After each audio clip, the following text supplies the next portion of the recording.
Great. Are we ready? Hi, We're everyone. ready. Thank you everyone for coming.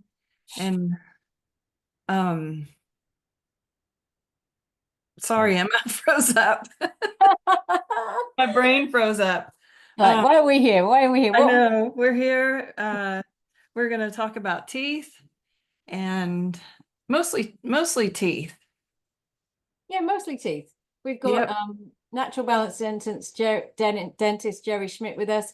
This has been a long time coming, and I am very, very lucky to be in Washington State with Jerry. It was the only way we could actually get him to do the talk. I had to fly here just for this. That's BS. I've actually been over here just learning a bit more about it. And this guy has a lot of information. And so he has very graciously offered to do a like a 30-40 minute intro chat. It's free of charge to you guys. And we're going to start from the very basics. And this will hopefully lead us into a follow-up webinar where we'll go into more detail. So what I'm going to do is share a PowerPoint screen, and then I'm going to hand it over to Jerry, who might hopefully tell us a bit about himself, what his influences are, how you got into this. Anything you want to add, Shea? No, I think we can just start with Jerry. I think we know everybody on here, so I don't know. Do we need to introduce ourselves? Nah. Okay. I'm an office craniosacral therapist, and Shea. I'm Shea Stewart, craniosacral therapist as well for humans and equines, mostly equines. And when you work on their skull every day, like we do, dentistry tends to be a very big deal. And that's why we wanted to have this chat with Jerry, bring him on. And there's so much about teeth that, we just trust the professional telling us, and we don't know anything.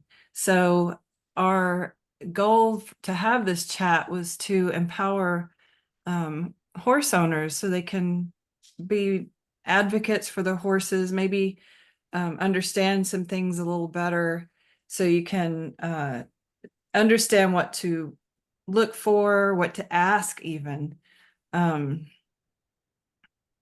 So Here we are. That's it, I guess. We can have Jerry introduce himself. So before we start as well, guys, everyone listening, if you have any questions, put them in the chat. So what we're going to do is the last 15 to 20 minutes, we're going to have questions. So Shea and myself will monitor the chat and keep an eye on it.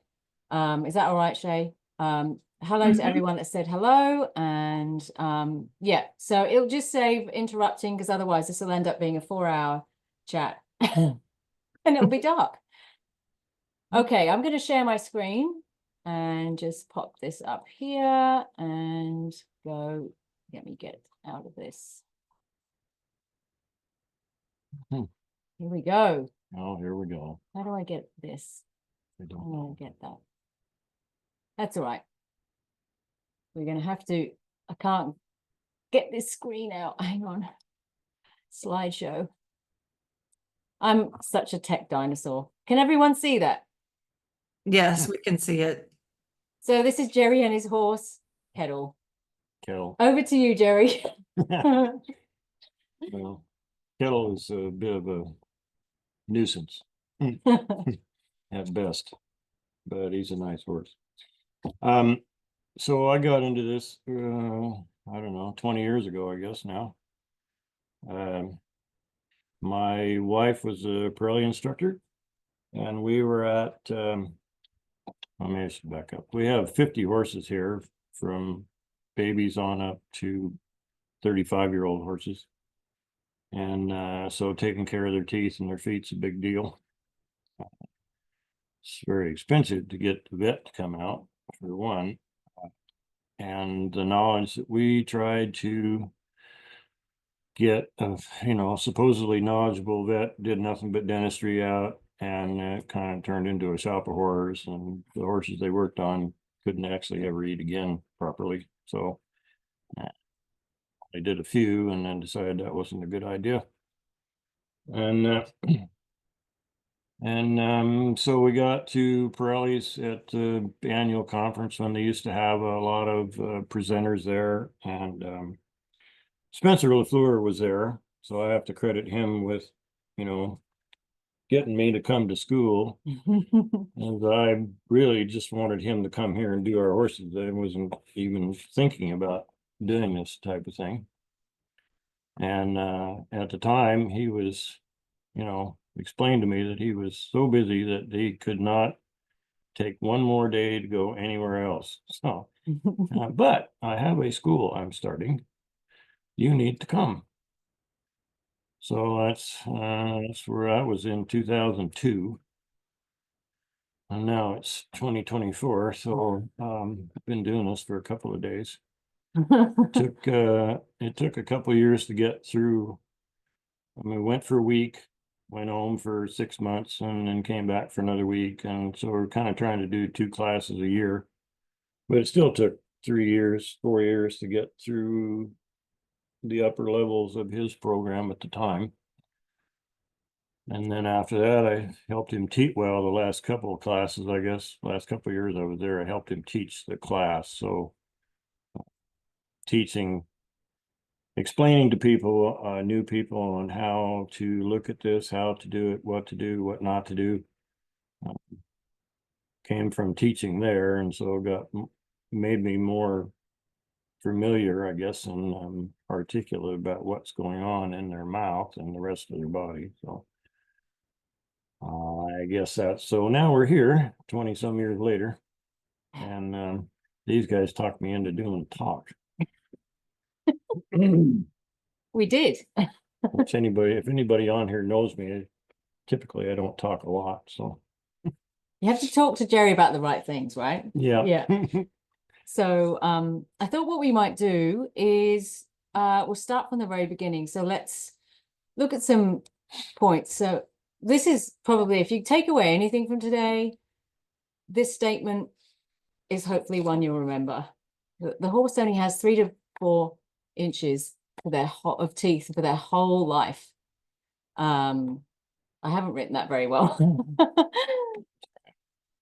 So if we start here at the young horse. Well, this is a 5-year-old. Yeah. So at this point, all the teeth are in. I don't know if it's a mare or a gelding, but the only ones that are missing are the canines. Yeah. Which would be right there. Yeah. If you guys can see the pointer. Mm-hmm. But as you can see, the middle teeth are longer than teeth at either end. So there's your 3 to 4 inches of tooth, and that's all they have to last from time, well, actually from the time they're 2.5, because the first molars come in at 2.5. The first premolar comes in at 2.5. The first axle molar comes in at 2, or is in wear at 2, before they lose the cap on the first premolar. So there is a bit, like in this 5-year-old, there's a bit of wear on the first 2 premolars and the first and second molar in the process of. So, but generally you get the idea how long the teeth are, and at that point they only wear away, and the root, the clinical crown is above the gum, and the rest is below. And so at that point on, they only wear away, and the roots will extend to the tooth to keep it in contact with the nerve and the blood supply. So I don't know what's next. Oh, the nerves. Was that supposed to be there? Yeah. So, I mean, there's not much room in there, is there? And interweaving all of this are these, and also a blood supply, right, Shea? Please jump in wherever. So we're going to look at, with those teeth are up here, aren't they? Yeah, the top of the teeth are right at the face, right below the facial crest, right on down through here. Yeah. So, and then the lowers are right at the base of the jawbone. Yeah. And that's just to comment on that one there, that actually goes back like that, doesn't it? Yes. That 11. Yeah. So in this picture, if you can look at the first premolar, so the six here, one in the front, they both lean back toward the back of the skull, to the back of the jaw or the back of the skull, and so that's your stabilizing post, and everything else comes forward to it, especially toward the back of the mouth. That's really good to know. So that keeps the teeth crowded together really tight, where they would meet in a grinding surface. Cool. Okay. So this is an older horse. Yeah, older, 20, 27, 28, thereabouts. And you can see that most of the reserve crown is gone. So what's above the gum is clinical crown, and the reserve crown is what's down below. And so everything has worn off. Yeah, point me this down this here. bit, yeah. This lower six here, if you look, the division between the two roots is actually just above the gum line. So it's just about ready to expire. You'd almost be able to palpate that, wouldn't you? Oh, yeah. Yeah. Yeah, if you run your finger down each side of that tooth, you can feel the division in the roots at that point, right at the gum line. Tell me a bit about this spongy bone here. Have you Yeah. mentioned that? Well, I did. We talked about if you extract teeth or have teeth punched out, so if you look at this picture, it's not solid bone in there. It's more like spongy material. And I've kind of forgotten some of my anatomy here, so you have to forgive me for that. But the solid bone is only around the outside, and then the teeth set in the alveolar socket inside of this spongy material. And it's bone. So if you go to pull a tooth out or knock a tooth out on a younger horse, if you want to back up to that other. Yeah, sure. The younger one. Hang on. What happened there? I don't know. Okay. You're the point woman. Oh yeah, here it is. Yep. Yeah. So, and you can see that in between the teeth, that spongy material, and it fills in as the teeth erupt and the roots elongate. But if they were to it's called tree fining. So if it's the jaw, they'll drill a hole in the jaw, punch tooth out, and they have to cut it off as they go. But it breaks all that to pieces in there as they come out, and then it's a huge infection and lots of aftercare. And I don't know if anybody's had that, but that's what's going on. It's not just the tooth material. It's part of the skeletal structure that gets disrupted that will abscess out and become infected. I mean, this looks highly vascular as well. It yeah. is. It's good to remember. Okay. So before we start looking at further eruption rates, we've got some videos. So what we'd like for you guys to see, because, when I came over here, I thought I had an idea about how horses actually eat, the jaw motion, and I didn't. So Jerry has really helped me with that a lot. So we filmed some videos. Shea's got them. What I thought we'd show is maybe show the older horses eating first. Shea, if you could, Okay. I'm just going to stop share. Should we talk at all about what natural balance dentistry is? Or yeah, but we're gonna have to maybe use the skulls for that. Okay. We Should can we do that. Do you want me to share the video now, or do you want to talk about that now? Well, what would you like to go over the chewing pattern first? Okay. I mean, it doesn't matter. It come after or before, but for everybody to understand how the balance works, maybe the chewing. I think the chewing first. So why don't which one would you like? We've got older, Jerry's got horses here that are 35 and up. And it was a really good eye-opener for me to see how he worked with them with dentistry, how their function was there, and just, really understanding that there's not much left. So you want to keep the function, take off perhaps minimal stuff, and they can still eat, don't they? They can all chew. They do sound like a bunch of people in an old people's home eating their dinner. Is that the one you want me to show? Yeah, we'll show that one. The eruption rate really slows down to almost nothing by the time they're 25. By the time of 30, there is no more ribs. It's just solely wear. Yeah. If they wore any more off, they just fall out. So. It's Snickers. Yeah, Snickers is 32. She's the girl on the left. Louis is 27 or 28.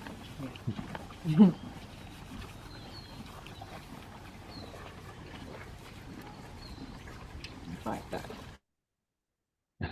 That's cool. You can show that the next group chewing video if you like, Shea. Okay. And then we can go over how they work. Okay. The group chewing. Yeah. Thank Okay.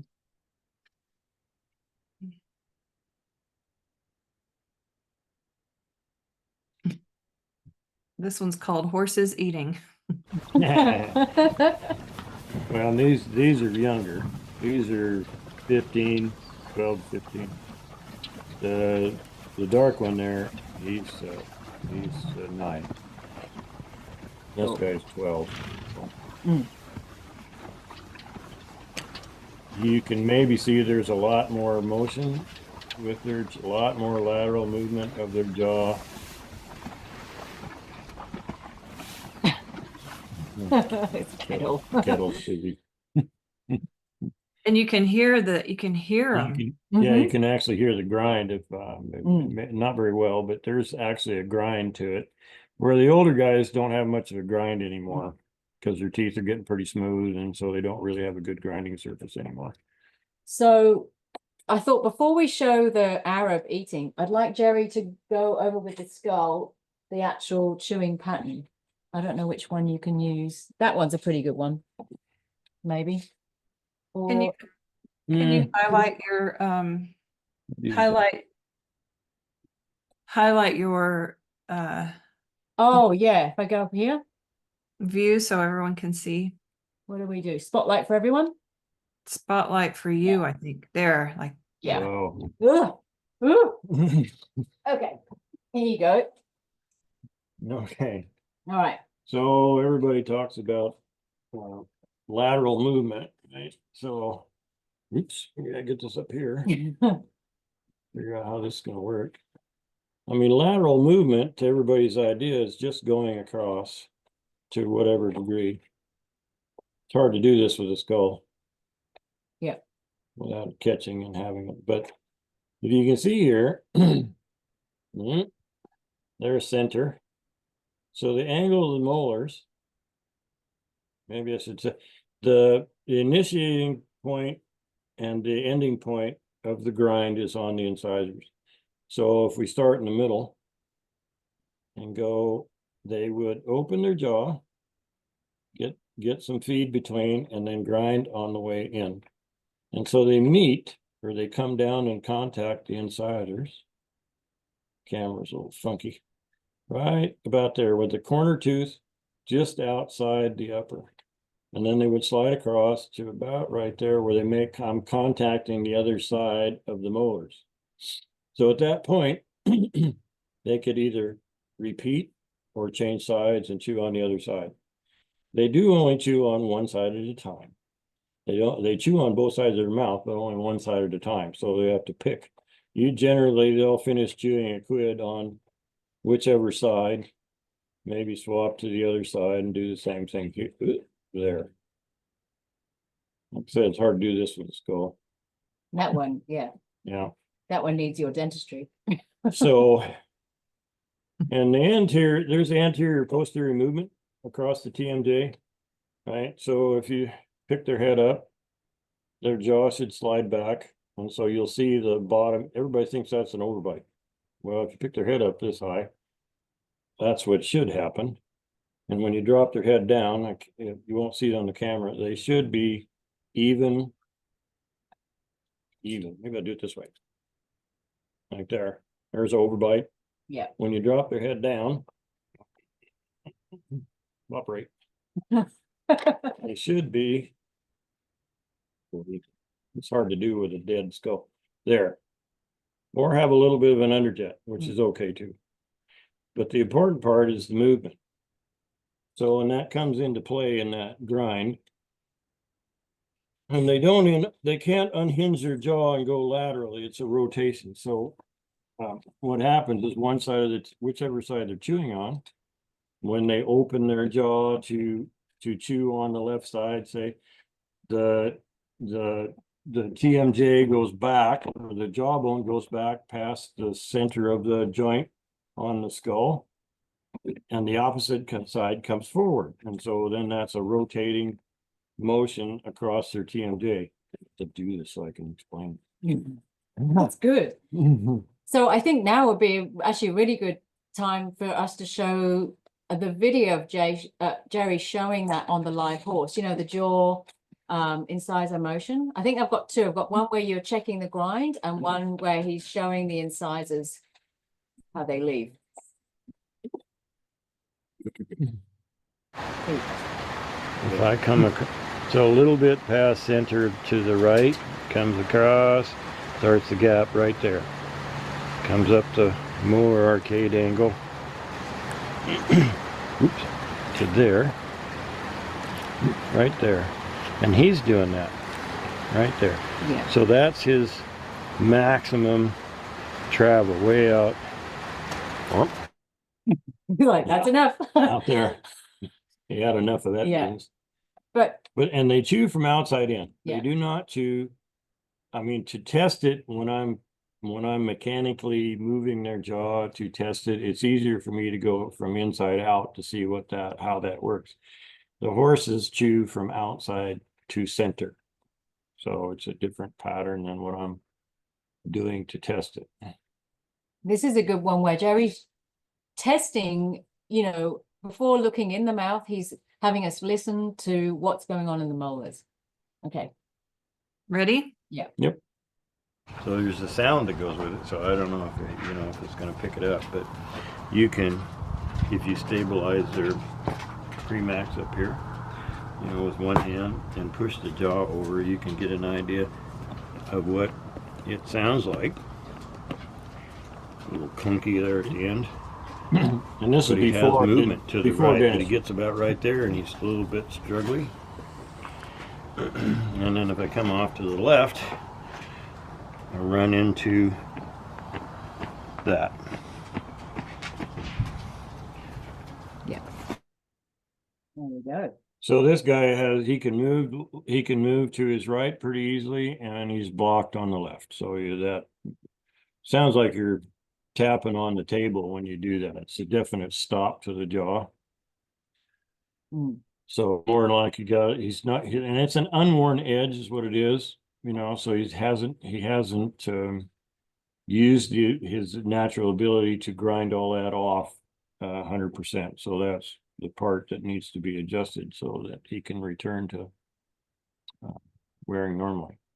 I think what I liked about Jerry explaining this is that there's a lot of dentistry that might not even look at the incisors in the way that the whole mouth functions. They're fully involved in the eating process. And we're going to, now we've just seen Jerry showing some examples of how the incisors move. Now we're going to look at an Arab when he's eating, and perhaps you could talk to us over that. But you did mention, I think last week, if someone's checking the incisors and they're not doing this as the jaws separates, and they're just doing that, what might be happening to the molars? Well, if all you have is, if they've overdone the molars to some extent, there's a lot longer period where the incisors are in contact before they would separate from the angle on the molar. If there's not much angle on the molar, the incisors won't separate.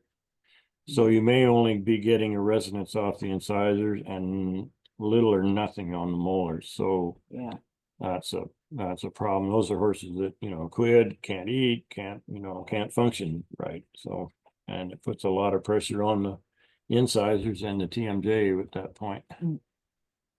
cool.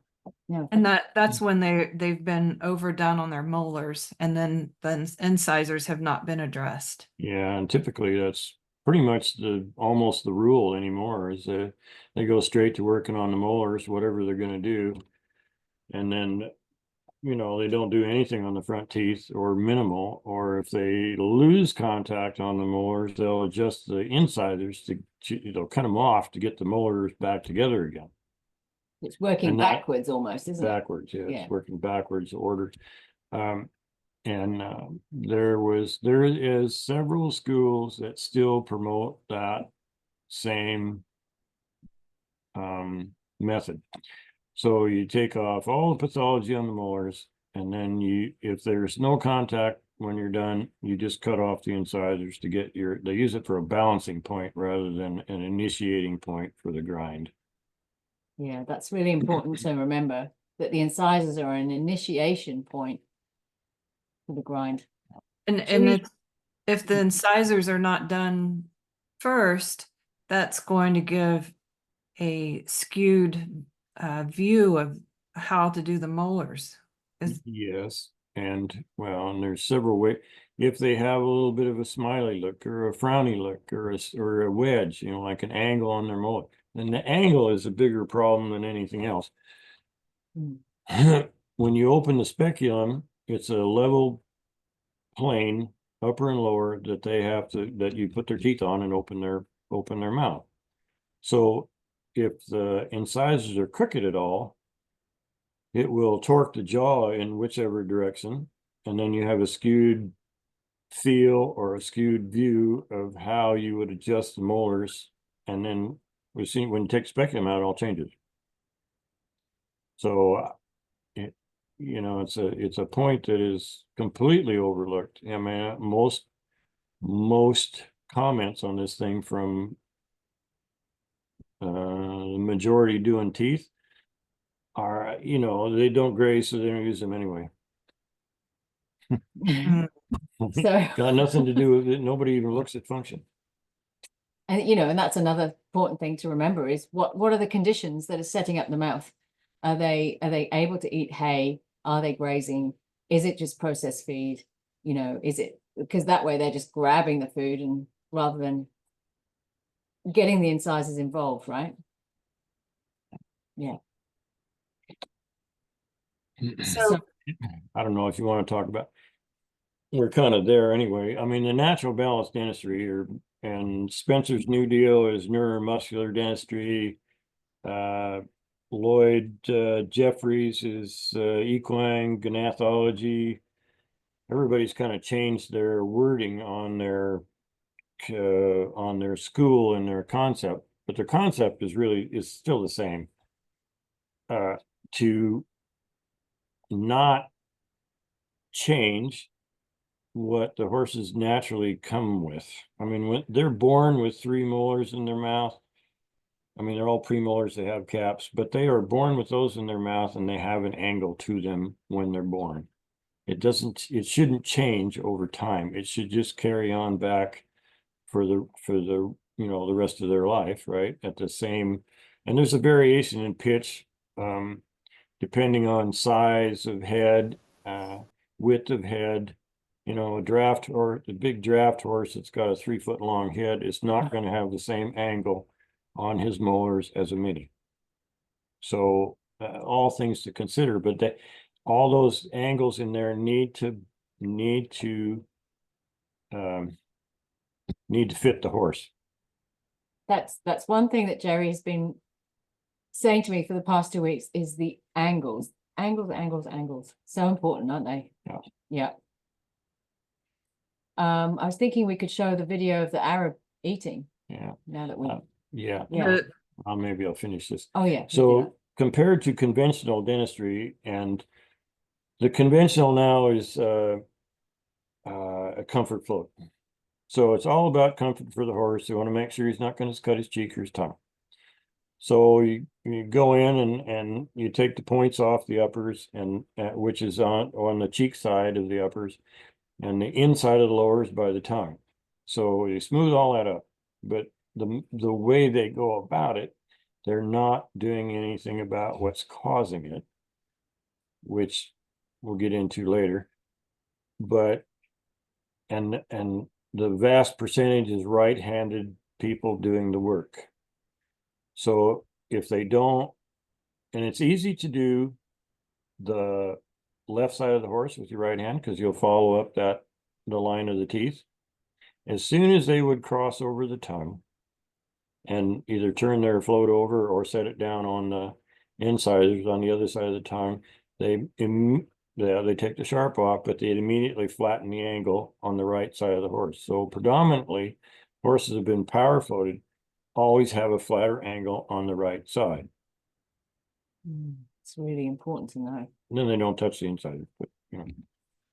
I mean, on that, actually, can you just talk a little bit about the types of rasp that you have? What I love about natural balance dentistry is that the person operating on the teeth has a hand in the mouth and they're guiding the float. They're not just going in. Yeah. So a lot of people you see on video, I mean, it's all over Facebook and whatever. I mean, you look at videos all day long on equine dentistry, and pretty much I look at them, it's a shop of horrors. But you'll get people, you know, standing, talking to the owner, doing one of these numbers, and I mean, they don't even know where they're going. They're just in there whacking around. So, I mean, that's for sure not proper dentistry. And I seriously doubt to get to the back of the mouth, so that leaves whatever needs done at the back of the mouth, that still needs attention when they walk away. And then the power floaters got both hands outside the mouth. There's nothing in their guide. They're just looking up there going, oh, okay, there you go. And they grind away, and realistically, the teeth are multicolored. There's dark, yellow, white, if they're stained, and it's a three-dimensional view. And it will really, if you're just looking at their teeth, it will really talk you into doing way more than is necessary to get the function that you're looking for that fits the horse. So pretty much everybody just overdoes whatever, and then they come back in 6 months or whatever, a year, and do it again. And so the horses can never recover. I mean, a young horse can kind of recover because their teeth are softer and they're erupting faster and they can recover, but eventually it catches up to them where they just cannot recover from that in a year's time, especially in 6 months. Yeah, absolutely. It's really, it goes back to that 3 to 4 inches their whole life. Right. And so what we're doing, and anybody that's gone to Spencer School or in that mindset, is we have a short float. It's shorter than what's, you know, if you buy floats from Worldwide or Caps or whoever, the standard is a 10-segment float, which is twice as long as what I use. So you're covering more than one tooth at a time with that long a float. So mine are 6, and the longest one's 8. So it pretty much allows you to do individual tooth work. If this one needs a little bit, whatever, you can move tooth to tooth to tooth and get them all lined up, which you cannot do with something that's way longer and bigger. It's just much more precise, isn't it? Yeah. Yeah. And it's all about precision. You know, I mean, you go feel these teeth, it's a little bit here and a little, especially the old guys. You know, I mean, they haven't got much tooth left anyway, so you're really picking at what might be impeding, you know, their best ability to chew today and in the future. I mean, I don't know what the future is, probably not too long, but whatever it is, they can still eat hay, and they're not on a strictly mush diet. Yeah. Which, you know, I mean, you look around, there's a lot of horses been done that are older, that have major work done, they can't ever eat hay again. They're on a mush diet, and that's all you get. Yeah, it's not necessary. It doesn't need to be that way, really, does it? No, it does not. No. So Older guys here, we supplement with some soft feed, because I mean, really, they just get tired of chewing and they just quit. Where you know, a little bit of a supplemental soap cube with some oats or whatever, and it just helps them carry on. You know, fills in the blanks that they just can't do for themselves anymore. And they don't have a grinding surface, so they can't really grind up their feed properly. You know, their teeth are pretty smooth, and so they just don't work like they should anymore. Yeah. Okay, Lovely. now Thank you you. can go there. Yeah. Now you can show the Arab videos. So All three of them? Well, I'll start with the mandibular condyle one. That yeah, one? that'd Okay. be a good Yeah. one to go through, Jerry. So he's had his teeth done. Was it last week? Yeah. Yeah. Wow. There is a grind. Yep. You can hear this one. And look at his And, range of motion. Look at Yeah, that. I mean, his jaw, you know, the condyle on his jaw is moving across both ways on the skull. So when he's grinding more on his right side. So you see, I mean, you can see the same movement on the other side. It's just not as pronounced because he's not grinding on the other side. But so the anterior posterior movement in a static check is You can play again. what Yeah. this Yeah, that's a what good this one. would Mm. translate to. Mm.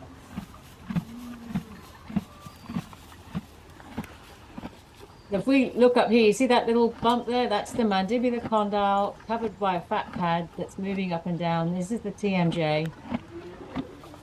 Yeah.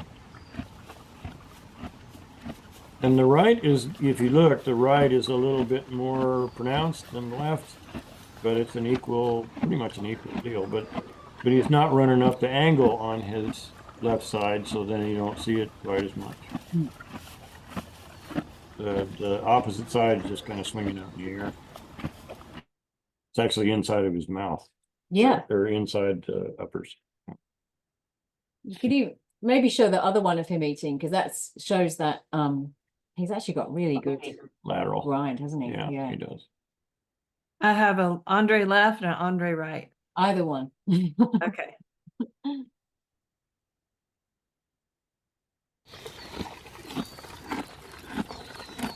Look at that. See? See? Yeah. See? This is how we eat. Yeah, that Yeah. lower jaw, really. You can see it tilting up. Sorry, I forgot I was talking over that. Yeah, that's right. So that's proof that they do eat on both sides. And you can see the jaw tilt up and Yeah. and the sound, you don't I mean I go to barns every day and it's rare that I hear Anything. that. It's like it's usually pretty quiet when they chew. Yeah. And that guy's on some first cutting hay, so it's a little bit, I mean, it's not really coarse, but it's not quite as soft as the second cutting hay the rest of the horses are on. So he's got to work at it. Mm. But it's tasty hay. Yeah. This is his other side. Mm-hmm.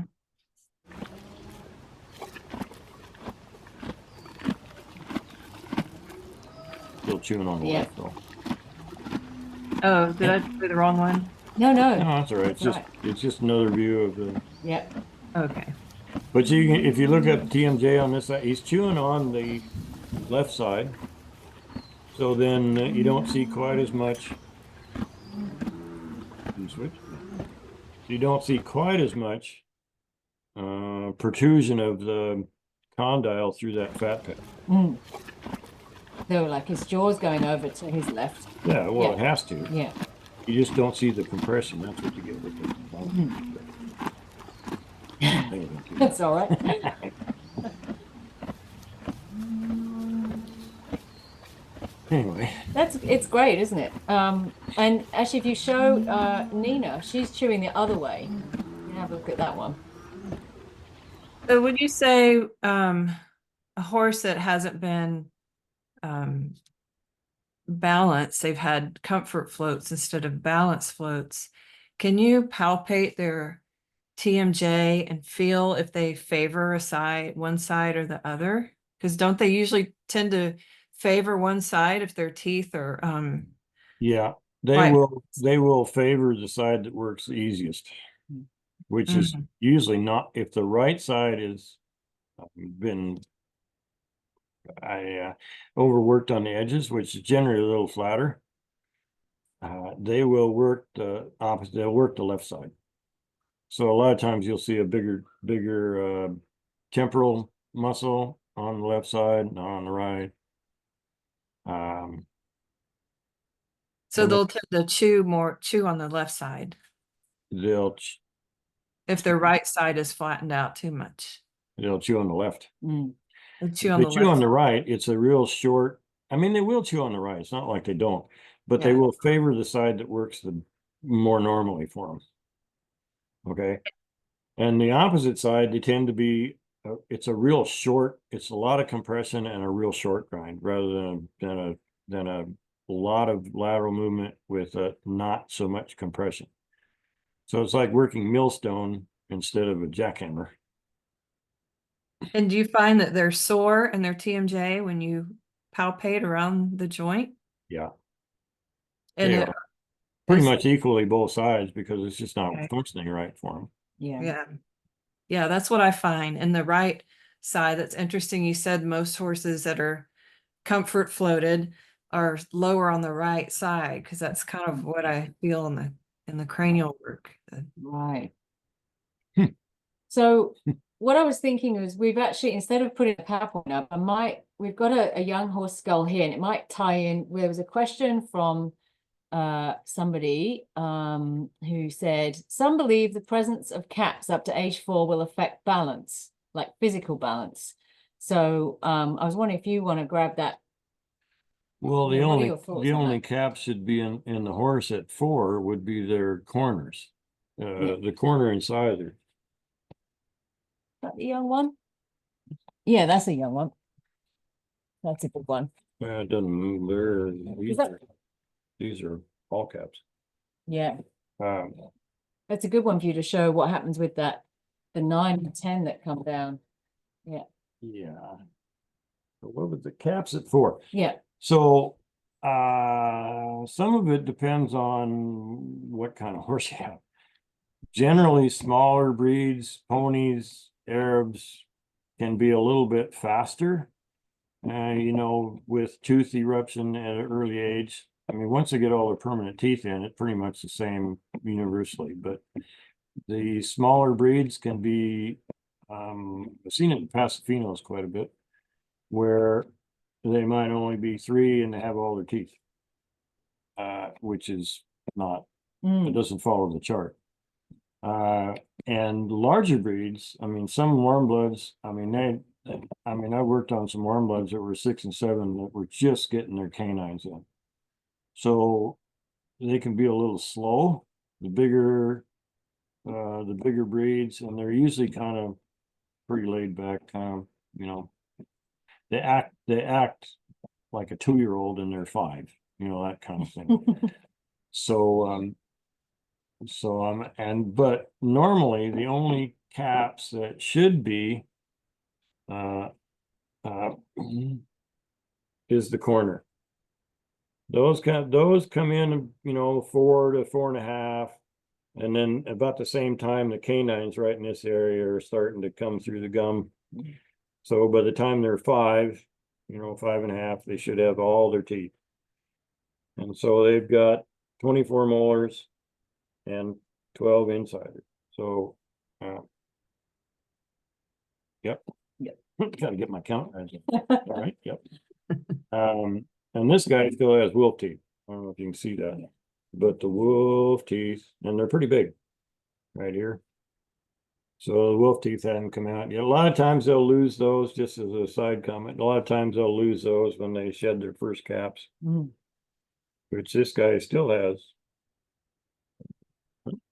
Caps are off on the front ones. He's a good example though, when you have you've still got some more to come in in the lower, and he already has a permanent one coming out in the top. So that's going to keep growing until it has a surface to meet. Yeah. So here we go. Here, maybe you can point it out, Okay. 'cause I gotta hold the freak. There's So that.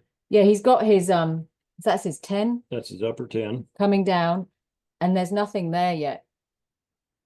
So Yeah. that would start to create a bit of a step. Yeah, a lot Yeah. of times because you go, if you guys want to review or you can look it up, you know, an X-ray view of horse's teeth in the jawbone and the skull. because of the way they come in from the back here and development, I mean, it's a little bit crowded. Mm. So especially in the jaw, they can get a little bit hung up right here at the 10 area. And so the upper will erupt before the lower. And so if that, and they will continue down at the rate that they're coming in until they meet, and then that's your grinding surface, whatever level that is. Now you can see the first 4 are all even, right? So these haven't had anything done to them. They're all nice and even. They came in like they're supposed to. But the 10 is out of balance with the rest of the mouth. And so this is something to take care of at an early age, or when you get later on, this is the beginning of a wave or a step tooth. And then that turns into a giant hook on the 11, and you kind of go from there. That's actually ties in with someone's question who said, at what age should the horse begin having dentistry? Is it when the caps are shed? Now you've got some young horses here. I think the young guy Lincoln, I mean, you had a look in his mouth, but it's worth checking, I think, isn't it, to seeing where they're at? Yeah. And yeah. I'm gonna have to put that back. One of my teeth fell out here. I'm gonna have to put Good thing there's a dentist in the room. Yeah. So what was the Yeah, question? the question was, at what age should the horse begin having dentistry? Is it when the caps are shed? Well, generally at 4, all their molars are in, and most of the insides are in. So that's generally when I like to start. I mean, I'll check them from the time they're 2.5 until they're 4. Make sure the caps are coming off and nothing's, crowded or out of balance that way.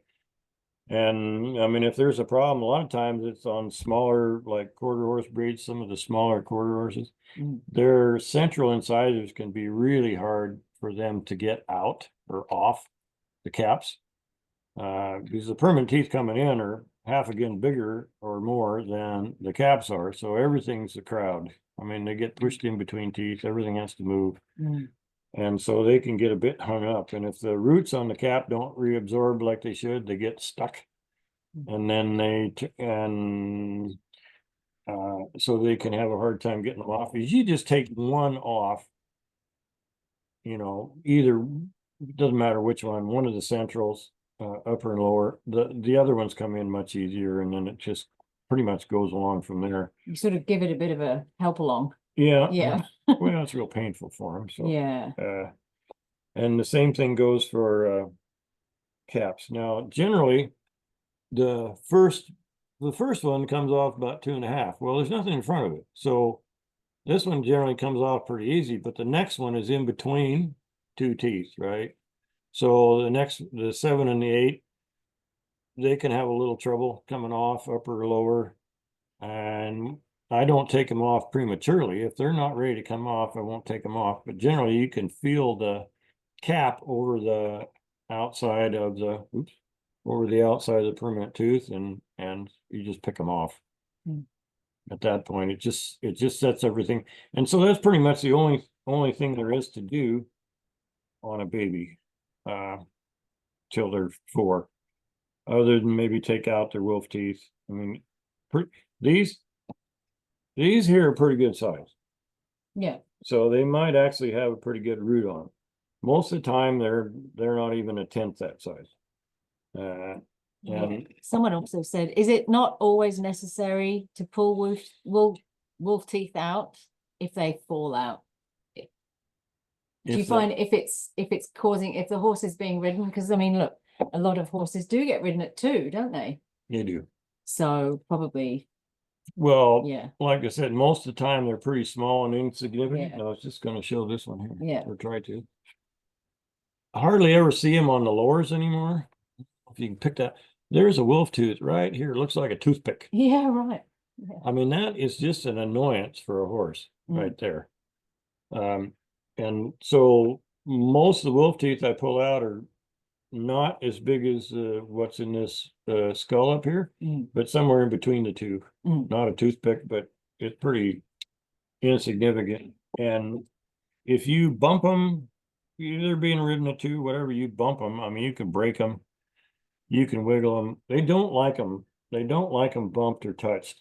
So a lot of them I just push out with my thumb. If I get my thumb on them and get around them, I can just push them out and they're all done. You know, I mean, I have to get a hold of some of them and give them a little bit of twist, but as soon as you get a hold of them, give them a little bit of twist, they pick their head up and they just pull it out on their own. I don't have to do anything except hold on to it. Yeah. Good. So they come out pretty easy, actually. I think that it just highlights that it's just good to keep an eye on what's happening and when. Yeah. I wanted to, Shay, we spoke a little bit about that ridging that you hadn't seen, you know, when we had a little pre-chat. We've got a skull with that on. Did you want to, should we talk about that a bit? Because that's sort of where it hasn't been addressed at all but rather the comfort float has. Do you want to have a look at that skull or?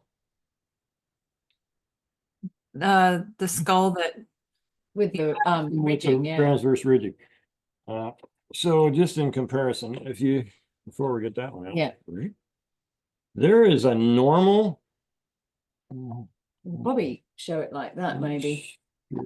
Which way will make it show up better? Can that show the angle pretty well? Or the Closer. There we go. yeah, yeah, there you go. yeah. So this here is normal. There's rows of enamel folds in the upper molars and the lower. So this is enamel. This is a row of folding here. And throw it that way. Boy, Mhm. this is really obnoxious. So this is a row of enamel folding. This is a row. This is a row. Okay, and that's normal structure to every horse's teeth. Okay, so see this, but there's a little bit of up and down. So in between, there's a depression, a little depression, a little depression. That is normal. When they start to get, horses start to get worked, if they get worried, they start to engage their master, put some tension on their teeth, right? So if they start doing that, they'll take these normal little waves.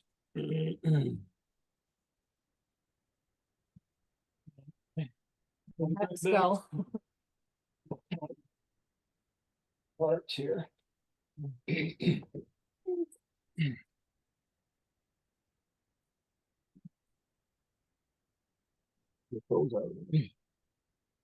And turn them into You see the ridging? this. That's You see the definition in that? Yeah. And exactly, I mean, exactly where these folds are is where they get sharp. These points here. That's exactly in line with every one of these folds or rows of folds across the teeth. Okay. So what happens is that row of folds starts to interlock with the, whoop, where am I? Lower. And so the lowers have two rows of folds, right? And the uppers have two. So what happens is the harder enamel folds start to line up in between here, and they put some tension on it, and they will grind those in a heartbeat.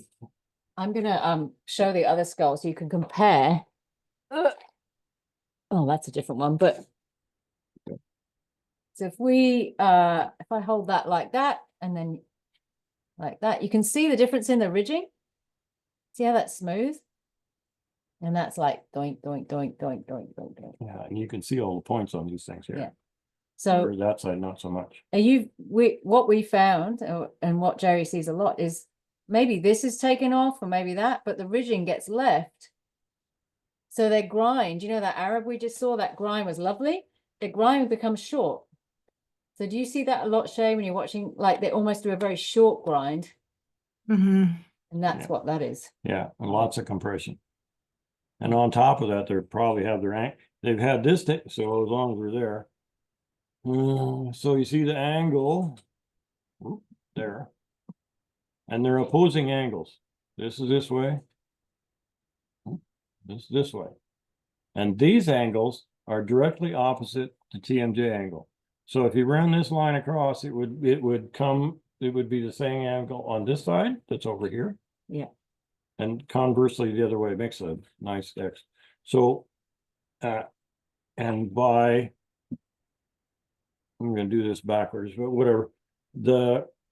If you take these points off on the angle, and take some of the ridging down, you didn't change any of the angulation of the teeth. You only took some of the pathology out so they can have a better rotation to their grind. But if you get up here with a float and grind all these off, now you're flattening the angle. Right? And they'll take these points off and they'll take some of the ridging off the inside, for example, on here, but not here. So you've just created this to come back faster because you didn't do anything to alleviate what's causing it. Make sense? Yeah, I'm really glad you explained that. It's good, wasn't it? Yeah, so if you're having the same sharp points every 6 months or whatever having to be taken down, that means the function of the mouth is not being taken care of. It's just Correct. Yeah. They're only adjusting the result of a malfunctioning rotation. Right. Yeah. So if they can't grind properly and they're stuck with compressing and getting stuck in these full and a wave or a step tooth or anything like it's all those things going to cause the same effect. Right. If they don't have a good rotation to the jaw, they cannot keep their teeth balanced in a proper manner. No, thank you for that. So, believe it or not, we've been nearly an hour having a casual chat. So, what I want to do, because we want to have some cliffhangers, that's the beginning of a cliffhanger. We will be talking about some more, but I'm just going to answer a few questions. So, there was one about yeah. that eroth or Oh, EOTRH. The yeah. Always hypersensitive good. Yeah. Yeah. So somewhat Lindsay has said, my mare has received natural dentistry for the last bunch of years. She's 18. She was recently diagnosed with, several years ago, diagnosed with EOTRH, and my natural dentist thinks it's time to remove the 4 corner front teeth as they're inflamed and look like golf balls under the gum line. My vet has been campaigning for a more aggressive approach to the treatment for a few years, so I'm wondering what Jay recommends. Put you on the spot. And who you would have. They miss you, I think, that you must have seen their horses. Maybe I've been around there. At the point that they are, and it always starts at the corners and moves in. I mean, every hypercement, and this used to be hypercementosis, and now they've added some more initials to it. And I can't remember. I looked it up this morning. I can't remember what it is exactly, but it started out to be hypercementosis. So what that is there's too much pressure on the incisors from too much grinding on the molars, and this really started being prevalent when they started with power instruments for floating teeth. So they grind, and it goes on today. I mean, they grind the front teeth, they don't touch, or they grind the molars and they don't touch the front teeth. So it transfers the pressure. If they put any gaps in between the molars, it transfers the pressure from the molars onto the TMJ and the front teeth. That's what's left. They're stuck with compressing. And so the cementum is what locks the tooth into the alveolar socket. So to stabilize that, they start producing more cementum because their teeth start getting loose. They start moving forward. And every hypercementosis type of a situation you see, the teeth are always lean forward. They may not be lean forward like a really old horse in that manner, but their roots become bulbous. If you look at an X-ray, it looks like my thumb instead of something that comes to like a carrot. I mean, the incisors should look like a carrot. They come to a point at the root, and if you look at them in X-ray or what you're seeing on your corner teeth there, looks like my thumb laying up there on that tooth rather than coming to a point. And so that erodes the socket to the outside. It overdevelops cementum, and basically they're just attached by the gum and the inside of the socket. So they can get pretty loose. Now, if it's all exposed at that point, I'd just take them out. I mean, they don't take hardly anything to get out. I mean, you just grab a hold and give them a twist, usually they come right off. And they're just like a half a socket, you know, if you put them in a half a clamshell or something, I mean, that's kind of what you're looking at. I mean, there's really nothing holding them. If they're good and stable, like if you could get a hold of them teeth and you can move their head around with them and they don't complain about it, you just leave them. If the gum tissue around is all red and pimply and they're really irritated, you probably should take them out. Thank you. But like I said, it always starts at the corners. Usually the corners are the worst. If you take those out to whatever degree, either one, both, all, you know, kind of whichever is the worst. If you leave the others, it will keep their tongue in their head. If you take them all out, it changes the dynamics of how their motion works completely, and they can't keep their tongue in their head anymore. It just hangs out the front. Yeah. So I don't know. Without seeing it, you know, that's kind of an overview, I guess. Got quite a few questions. We should Carla has said, well, you know, what's the cause of molars cupping out in older horses? So that's again form and function, isn't it? Well, Yeah. yeah. And generally it always starts with the 9, because the 9 is the first molar in before they lose a cap on the 6. So it's the oldest tooth in the mouth, relative. Yeah, it comes in before the permanent incisors even. So to keep stability, they're born with 3. They have a permanent molar come in, so they still have 3 molars in contact before they lose the first cap. So that tooth is the first one generally to start cupping out because it has the most time, most wear on it. And usually the uppers is what cups out, and then the lowers just, they work in the whole, they get real smooth, so you're down to the root, the tops of the roots, and the last bit of clinical crown. If you remember what the old horse skull on the 6 looked like, that's kind of the stage you're at right there. I mean, the roots are just right below the gum line. Yeah. If I share that. Where are we? And down Down. here. There we go. Yeah, that one. Yeah. So so the 6 there, Bottom one? the division here, and the lower is actually shorter than the upper. But in this example, I mean, he's 27, the 9, so it's the 4th molar back, but you can see it looks kind of like the 6 here, the lower does. And the upper is the shortest molar in that whole line. There we go. Yeah. Right. So when they run out, the enamel folding is the first thing to go when they get close to the top of the roots. So there is no more, and the teeth get really smooth. It's a really smooth enamel. It's more like our teeth. So it's just a really smooth enamel in the middle. And that's like the older horse that I talked about earlier, that they lose their grinding surface, and so they get it. It doesn't sound right anymore. It's a little bit mushy. That was good.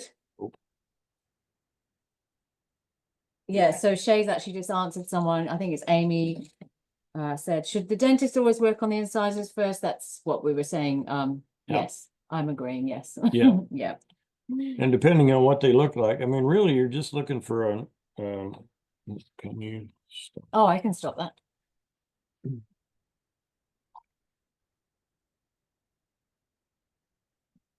Oh, that one. We've got skulls everywhere. Yeah,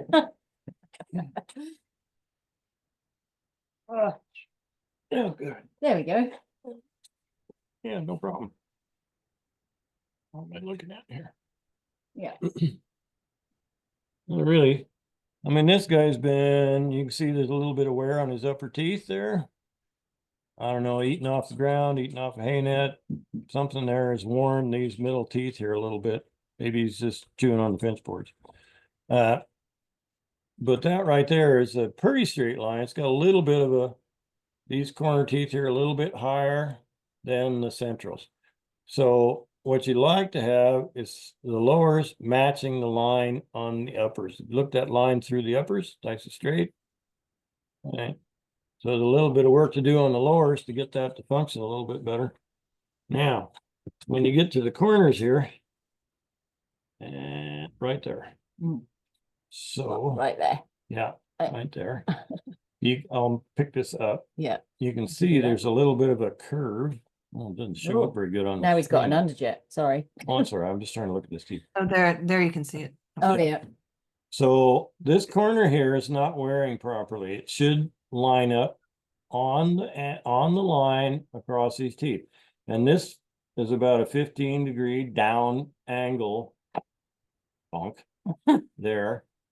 I mean, that's what fits this horse right there. So really, the only thing to be adjusting here is what doesn't match, right? What doesn't match the line.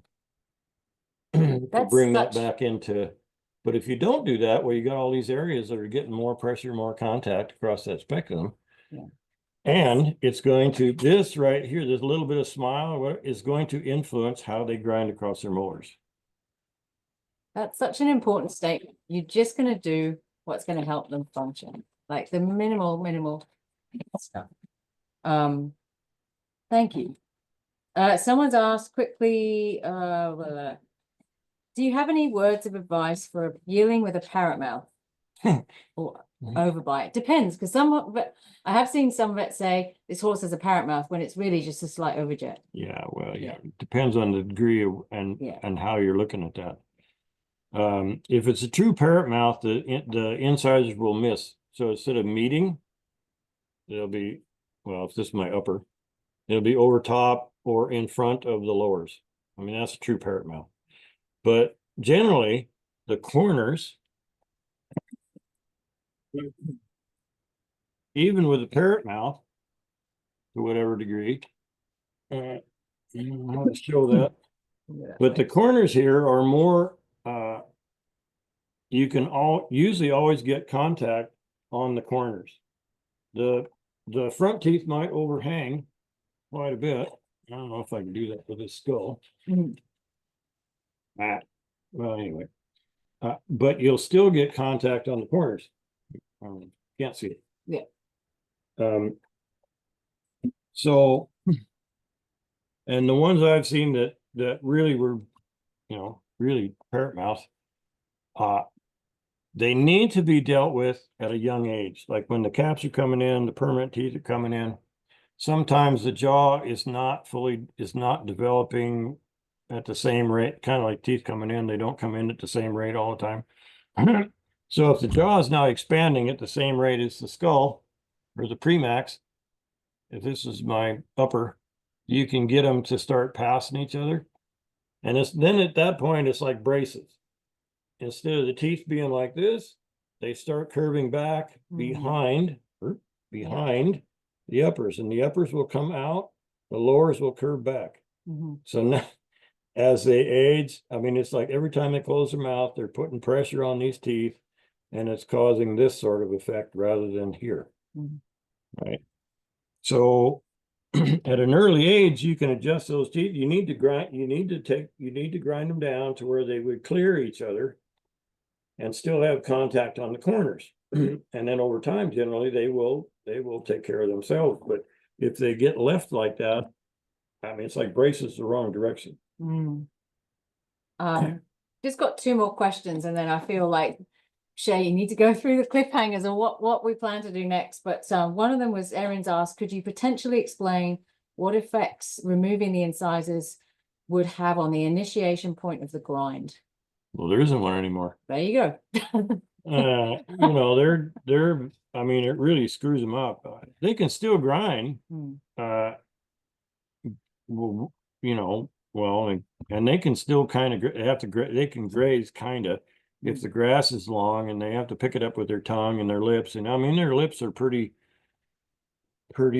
dexterous, so they can get hay in, they can get it in there, but a lot of times they have to kind of work it back with their tongue, which they do anyway. But it's different than if they were to grab it, bite it off, and then grind. It's going to affect the TMJ, would it? Oh, yeah, yeah, I may open the TMJ, Mm. you know, if, depending on what the molars look like. A lot depends on what the molars look like at that point. The last question, we'll have to wrap it up soon, is I'm just going to share this because the question is Bit seats. bit seats on ridden horses, question mark. Well, it's not a good deal. I mean, that's a huge bit seat. I mean, that's a good, yeah, I mean, if you want your horse to grab the bit, that'd be a great way to get Oh, it to sorry. happen. Let me just, I don't know what I did there. I don't know either. Pushed the wrong I button. did. There you go. And so, you know, this started out to be smoothing the corners of those teeth, and it's turned into every 6 months or yearly, you know, just keep making them bigger. Anyway, so it started out to be like taking a fingernail file around, taking the sharp edge off. So, you know, you didn't pull their cheek in their teeth with the bit. It's more about what you're doing with the bit, you know, and really the bit seats aren't really a help. It's more the operator. And somebody that's got a lot of contact on their horse. I mean, if you pull the bit up into these teeth, I mean, it's just asking them to grab it. So then you put a noseband on, keep their mouth shut so they can't do that. The effects of this, though, in dentistry is if you look at this, the bit seat is halfway across or almost halfway across that first molar. So the pressure is all on the last half or the last 2/3, depending on who's doing the work. So there is no pressure on the front at all. So what tends to happen is those teeth start to roll out. So and they're 2 rooted on the bottom and 3 rooted on the top, but so the lowers are less stable. So the front on the first root will start to erupt out faster than the back root. And so it will start to roll out of the jaw and twist and turn back. And so they come back, put the bit seat in. You know, there's horses in dressage barns in the Midwest that they fall out at 12. Wow. Because they've been, you know, floated every 6 months, you know, put bit seats back in. And I know personally a guy that's been working on them in these barns, and he's like, well, 12, they're starting 12, 13, they start falling out, or half the tooth falls out. I mean, you can't put them back. No, that's it. Thank you for answering that. So I want to say a huge thank you to Jerry for sharing so much knowledge in this chat, and to Shea as well for initiating this. Thank you. This will be available on, I'm going to record it to Vimeo, and I'll put it on Shea's page and my page. And also Jerry has a Facebook page called Freedom Farm. And that's he and his partner, Mary, run that. There was a final question from somebody, but we might have to wrap it up because I think, Shea, do you want to talk a little bit about where you'd like to go next? Like some cliffhangers. With regards to how craniosacral works in with this. We were going to talk about in another webinar, maybe we were going to get into some of the ridging. We're going to talk about slab fractures.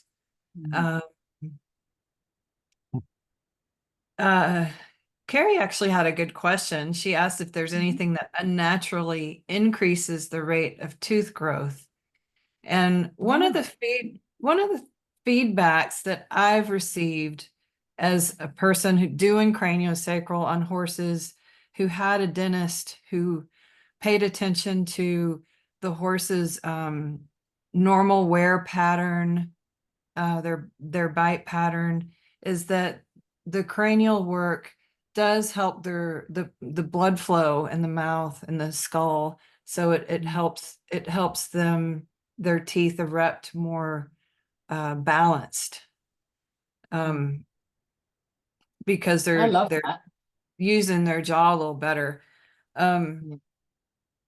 Some things we were gonna talk about. Oh shoot, it went in my head, and then I was slab thinking, I mean, fractures. we also talk about what we're not going to talk about it now, but like when a horse has a wedge mouth, when it may be corrected, or when it might actually be something going on in the front part of the skull known as the premaxilla. And you know, we Oh might yeah, talk like a twist in the premaxilla, and oh, we were going to talk about too asymmetries in the body and in the hoof, and how that can affect their teeth. And Jerry will talk about what to do about that. who's Jerry's also a trimmer. He trims, and oh, what else? Do you keep about 200 hives of bees Well, I do lots of as well? now, just for example, like, in those kind of things, you started talking about eruption, you know, and horses have been overdone, are slower to have proper eruption, because, you know, like the grind you heard on these horses, it takes pressure and vibration from the grind to erupt teeth. If there is no vibration, they can have pressure, but if there's no vibration to go along with that in the grind, you know, and so the grinding surface needs to be rough, they are very slow to erupt teeth to get back to proper contact. For like overfloated horses. Now, I mean, seen it a number of times where, I mean, aging a horse by dentition. So how much wear has come off the front teeth. They have a different shape, they have a different color. There's a lot of little different parts to it. And the teeth are bigger. If everybody's had a baby, you know, they look like Bugs Bunny when they're a baby, and when they get older, they're really small, a lot smaller, right? So, I mean, I see a lot of horses I've been doing for a long time that typically look younger by their teeth than their actual age. So, I mean, we just had a couple the other day that, you know, the owner standard they know how old they are. They're 12, 13, their teeth look like they're 10. So in my book, that's a good thing. They're going to be around till they're 35 and still have teeth, right? So I don't have to worry too much about them. I mean, conversely, the other way around, if they've had their teeth cut off, if they've had excessive amount of work to their front teeth, they will look older by their teeth than they actually are. Make sense? Yep. So there's always that variation, and horses have had a lot, especially if they've been cut off for a balancing and used for a balancing point for the molars, they will always look older than they actually are. And so they just fall apart sooner. Thank you. Yeah. I'm going to stop you there before you keep going. That was amazing. Thank you so much. And thank you everyone for your questions. Oh, the other thing yeah. we were going to talk about in the next one are mouth sores, and how that's not necessarily from sharp points. Yeah. I love that. We are. And we'll also talk a little further from a craniosacral perspective about the trigeminal nerve, where it's feeding into, how it affects the teeth. We touched on that. And so watch this space, watch Shea's page, watch my page. I'll tag Freedom Farms when I put this all up on Vimeo and share it to Shea's page. Give Jerry and Mary a follow. They're doing great work out here. It's been an absolute pleasure staying with them for 2 weeks. And they get to kick me out of the country tomorrow. No, Please say one more thing before we go. well, so natural balance dentistry, right? So I mean, I'm a trimmer. We take care of the feet here. We try and keep everybody balanced as much as we can, you know, with the feet and the teeth. So, so having Emma here, I don't have many students. I had one 8 years ago, and now Emma's here. 8-year cycles. Yeah. So I mean, I've done a few of the horses here that have had, fractured teeth and whatever, so I have to keep up on those a little bit more often. But, I've got 100 cows and there's 50 horses here and I farm 250 acres. And it's a little busy. So trying to get around to all the horses, once a year to do their teeth, it's just not realistic. But I have done them all in the past, at least twice. Got them set up nice at whatever age they were.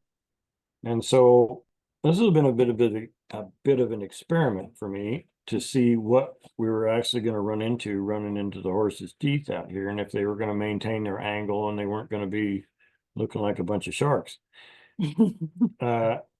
Which nobody has been exhibiting any issues with their teeth or how they chew or, weight or anything like that. So everybody's just going along. So we started here, and pretty much out of 58 horses we did, 7 were at a different place that has a different situation completely, from no turnout or very little turnout. They're in stalls.